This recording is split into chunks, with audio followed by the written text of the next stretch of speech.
Ce sont les forts qui tombent dans la tentation. Pourquoi? Parce que eux, ils sont tellement forts qu'ils ne considèrent même pas les circonstances dans lesquelles ils sont tentés. Ils se permettent d'aller n'importe où, ils se permettent de rencontrer n'importe quelle personne et ils finissent par tomber dans la tentation. Mais nous, les faibles, nous fuyons. Nous, les faibles, nous savons éviter certaines circonstances.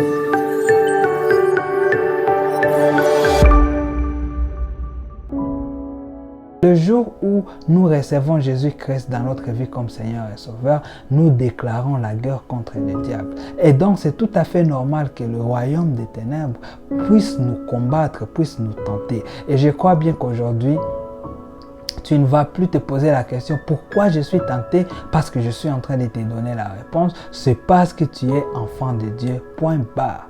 Le diable nous tentera toujours, mais gloire soit rendue à notre Dieu, car Dieu prépare toujours pour nous le moyen de sortir. Il nous dit dans 1 Corinthiens, au chapitre 10, au verset 13, la Bible dit « Aucune tentation ne vous est survenue qui n'ait été humaine.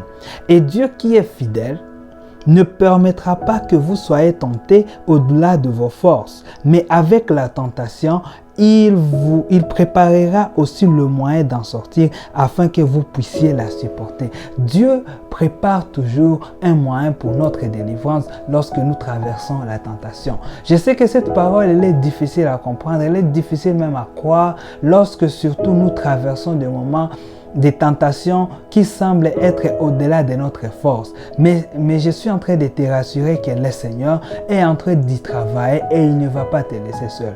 Dieu sait les vagues dans lesquelles tu te trouves. Dieu sait la barque dans laquelle tu te trouves. Et Dieu peut sembler dormir, mais sois seulement rassuré qu'il est avec toi dans ces vagues. Il est avec toi dans ces circonstances. Dieu est avec toi dans les tentations que tu traverses. Et un seul mot de sa bouche suffit pour te donner le repos. Un seul mot de sa bouche suffit pour calmer les vagues de ta vie. Et je suis en train de prier que le Seigneur puisse calmer les vagues dans la vie d'une personne aujourd'hui au nom de Jésus.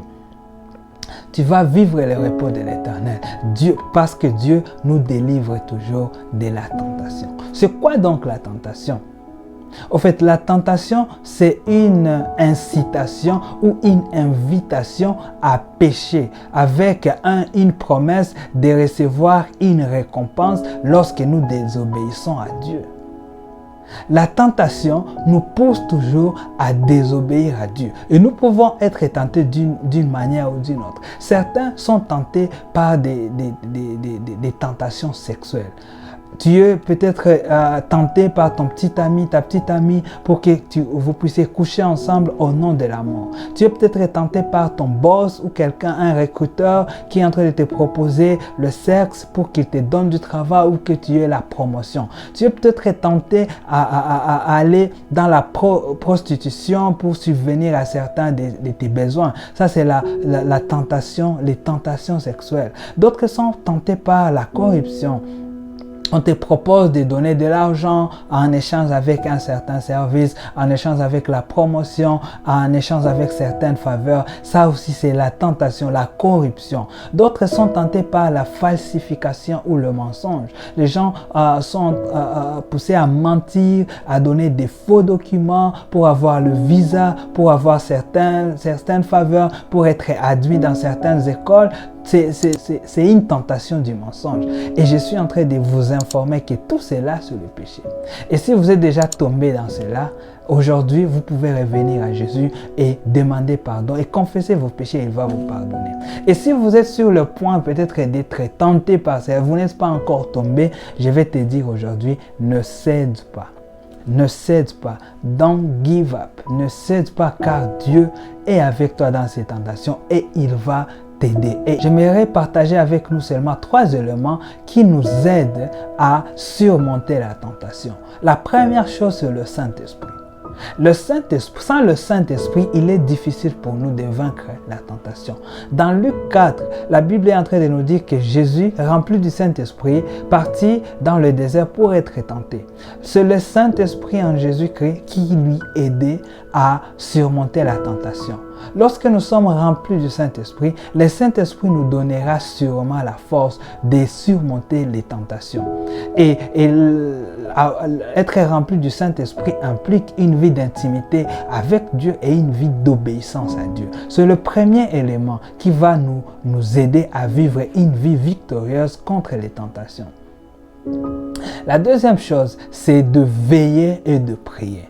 Jésus a dit dans Matthieu 26 à ses disciples, veillez et priez pour ne pas tomber dans la tentation.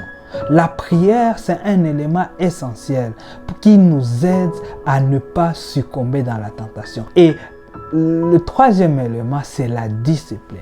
Ceci implique de se séparer des circonstances dans lesquelles nous sommes beaucoup plus tentés, de se séparer des personnes qui nous poussent beaucoup plus dans le péché. Si tu regardes bien ta vie, tu verras que tu es tenté dans des circonstances un peu similaires. Tu es tenté même par des personnes qui se ressemblent un peu. En fait, les situations dans lesquelles tu es tenté sont presque les mêmes. Et la discipline nous aide à ne pas nous exposer dans des circonstances qui nous rendent vulnérables à la tentation. Vous savez, le monde nous dit que le fort ne fuit pas, celui qui fuit c'est un lâche. Mais moi je te dis, le faible ne tombe pas dans la tentation. Ce sont les forts qui tombent dans la tentation. Pourquoi?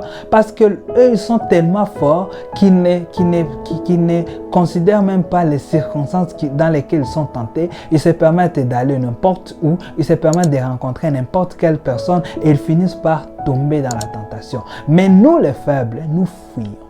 Nous, les faibles, nous savons éviter certaines circonstances. Et nous, les faibles, nous savons que cette situation me rend beaucoup plus vulnérable à la tentation et nous fuyons. Paul est en train de dire à Timothée, dans 1 Timothée au verset 6, il est en train de dire, tu es serviteur de Dieu, fuis ces choses. Et la Bible est en train même de nous dire de fuir l'impudicité.